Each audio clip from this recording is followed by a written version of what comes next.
भारतीय राष्ट्रीय राजमार्ग प्राधिकरण ने 20 सितंबर को राष्ट्रीय राजमार्गों पर टोल बूथों में भारी वृद्धि की घोषणा की है। इसके खिलाफ वापी ट्रांसपोर्ट एसोसिएशन की ओर से जोरदार विरोध दर्ज कराया गया है।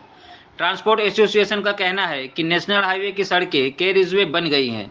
इसे दुरुस्त करने के बजाय टोल टैक्स में 40 से 90% फीसदी बढ़ोतरी असहनीय है। बिस्मर रोड वाहनों को भारी नुकसान पहुंचा रहा है, जिससे वाहन चालकों ट्रांसपोर्टरों की कमर टूट चुकी है, जिसमें अब यह टोल टैक्स बढ़ोतरी निरस्त कर दी जाएगी।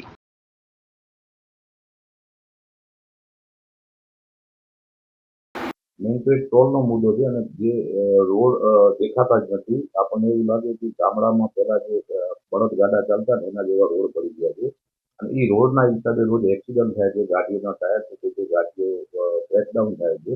તો મેઇન તો એના માટે. અને બીજું જે કાલથી જે ટોલનો વધારો છે, એક બાજુ રોડ બનાવતા નથી અને ટોલ એ લોકોએ લગભગ ડબલ જેવા કરી નાખ્યા છે.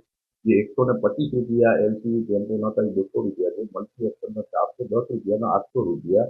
અત્યારે એ પોઝિશન છે કે અમે અમદાવાદથી જો વાપી ગાડી ચલાવીએ તો જે મલ્ટી એક્સલ ગાડી છે એને લગભગ 5,500 થી 6,000 રૂપિયા ટોલ લાગે છે. અને અમારી જે પ્રોફિટ છે ગાડી ચલાવીને એક સીટ મારી 2 થી 3,000 કમાતી છે. એમાં પણ જે રોડ છે, રોડના હિસાબે જે ટાયરો ઉડે છે એ અલગથી. અત્યારે અમારો જે ટ્રાન્સપોર્ટ ઉદ્યોગ અને જે ટ્રકના જે માલિકો છે એની પરિસ્થિતિ એવી છે કે જો ટોલ ભરવા જાય તો ટાયરવાળાને પૈસા નથી આપી શકતા અને જો ટાયરવાળાને પૈસા આપી તો ટોલ ભરી શકીએ એવી પરિસ્થિતિ નથી. તો પ્રશાસનને અમારી એક નમ્ર અરજ છે કે પહેલા રોડ બનાવે અને પછી ટોલની વાત કરે. 2008માં જ્યારે આ ટોલ બન્યો અને આઈઆરબી કંપનીને એને જે આપવામાં આવ્યું ત્યારે જે લોકોએ વાત કરેલી અને જે ગવર્મેન્ટે ત્યારે જે નોર્મ્સ બનાવેલા, તો 15 વર્ષ પછી 2022માં આ ટોલની અવધિ પૂરી થયા પછી પણ આ લોકો પૂરેપૂરું ટોલ વસૂલે છે. ખરેખર ત્યારના જે નોર્મ્સ અને જે લખાણ છે એ પ્રમાણે 40% એ લોકોને મેન્ટેનન્સ માટે ટોલ લેવાનો છે. હવે 100ની જગ્યાએ 40 કરવાની જગ્યાએ 100ની જગ્યાએ આ લોકોએ 200 રૂપિયા ટોલ અમારા પર નાખી દીધું છે. બહુ મોટું કારણ છે.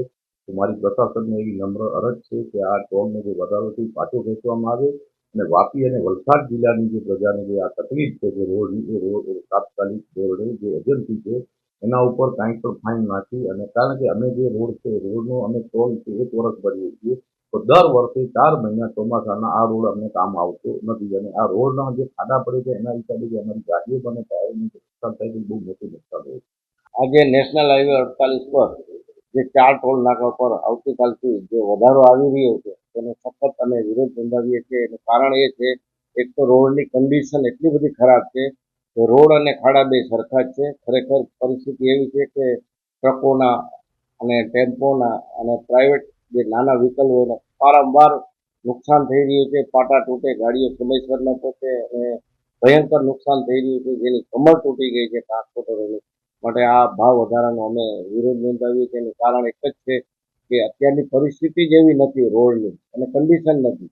ભાવ વધારો એ યોગ્ય નથી.